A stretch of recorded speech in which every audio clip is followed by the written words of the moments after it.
SheHulk Ratings in the gutter. First Marvel show not to make the top 10. Now, I don't know about you, but I actually kind of like She-Hulk. I know there's a big woke, anti-woke thing going on Twitter and all that, but I usually like to ignore that crowd because they can just be as annoying as the woke crowd. And I just like to watch a movie for it myself and judge it from that. And so far, it's actually been okay. I can ignore a lot of things, any feminist comments and all that. But, anyway, let's not dabble on and let's get straight into the meat and read what this article says. So, Kevin Feige has another MCU bust on his hands as fans keep tuning out Marvel. Much like MsMarvel, which I didn't like, the She-Hulk ratings are also in the gutter, where it's actually worse as She-Hulk is the first Marvel show on Disney Plus not to make any of Nielsen's top 10 lists. Now, I can't actually fault just, She-Hulk for this. It's been a decline at Marvel. That's the obvious truth, WandaVision was high, Captain America, that was good as well. And then Loki, okay, yeah, that's good.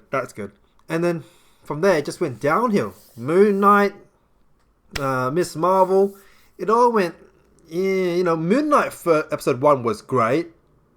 And then it just went downhill from there. Episode 1 was intriguing as fuck. But then it just, bleh. I don't know why. I couldn't finish it. Went to about episode 3, 4, couldn't finish it.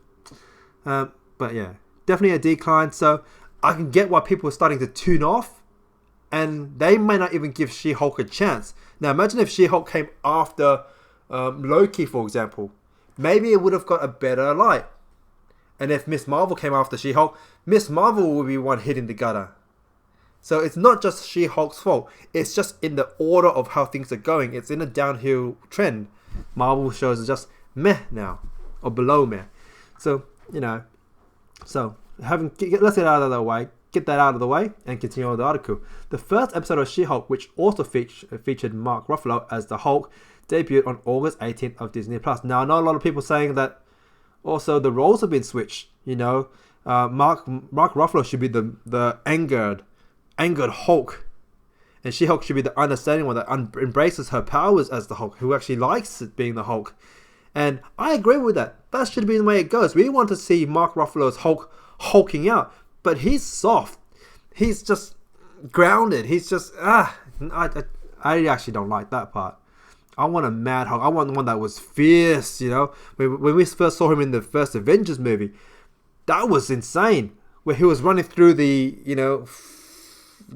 air carrier, insane. So Nielsen released its rating for its week of 15 to 21, where She-Hulk is not listed and even gets beat down by kids animated series Bluey on Disney Plus and 9 Netflix shows. That is sad. I don't even know what the hell Bluey is. That is sad. The first episode of MsMarvel made Nielsen's top 10 original list, but the ratings quickly dropped as MsMarvel's episode 2 failed to make the Nielsen top 10 original list. The first time ever for a Marvel show, and now She-Hulk shares the same company. Checking Nielsen's original ratings for the week of August 15 to 21 reveals She-Hulk doesn't even make the list, with the last listing reviewed 395 million watch minutes for Netflix instant Dream Home. We know She-Hulk has fewer viewed minutes than that. So going through the list, we have Day Shift, The Sandman, Stranger Things. I love that shit. Never Have I Ever. Who watches that? NCIS, didn't know that was still going on. Look, Lock and Key, Grey's Anatomy, wow. Bluey, Untold. Oh my god. The fact that these shows still exist. Anywhere from 4 to 10. Why? I don't get it. That's insane. I expect other things to be up here, but yeah, let's not go through that. There's a lot more better shows. What's going on? What?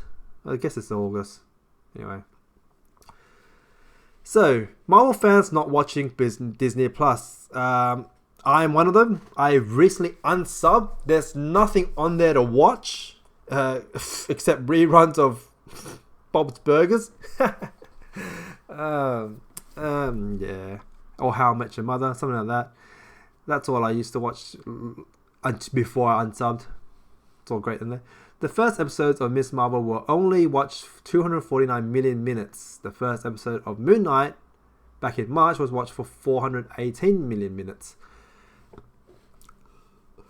The first two episodes of Hawkeye, 852, so that makes sense. First episode of Loki, 734, and Falcon Winter Soldier, 495. That's less than the others, and I get that. It took me a while to get into it too, because those are two side characters. Sorry for any fans out there, but I loved the show in the end. That was like my second favorite. Actually, I'll say it's tied a favorite with WandaVision. I just love Wanda. So Wanda was insane for me. And look at even that. Marvel's flagship debut of Disney Plus was only 434. So Loki got the most. I guess there's a lot of Loki fans. Okay. Oh, no. Hawkeye was the most. Okay. The news of the SheHulk rating has been so bad, fits with what Wall Street analysts and data companies have said, in that Marvel brand is doing nothing for Disney Plus. We can probably also guess this is why the show like She-Hulk has poor visual effects and writing, as obviously Disney isn't giving the Marvel shows much of a budget. As if Marvel isn't bringing in Disney Plus subscribers. Why bother spending money on them? And it's so visibly drastic to see that if they just don't have a budget, it looks bad. So clearly, this is crazy, isn't it? It's crazy. And that's where the article ends. So what do you guys think? I mean, are people just being too harsh on the show, not giving it a chance, just because it's apparently it stands for feminist, whatever? You know, I really hate to judge things just straight off the bat just because it's a female cast. You know, I know that's the direction that we're moving in with movies. You know, there's a female Thor, female Black Panther, but I don't know. But back in the 90s, that kind of used to be fun.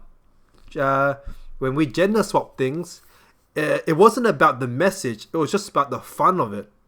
You know, like, oh, cool. Supergirl, cool. Let's see what she can do. You know, it wasn't about, oh my god, female power. No, we never thought that. Well, at least I didn't. I just thought, oh, cool, female in this role. That would be interesting. Let's see what she does, what she changes, how are things different for her. You know, and it was just fun. It was just fun. There was no preachy message. And if you take the preachy message out of it, it is fun. You get to see another side of what a woman would do in a situation. And it's kind of, most of the time, it's more it's more fun to watch. Yeah, whatever. So, what do you guys think? Let us know in the comments below, and I'll see you next time.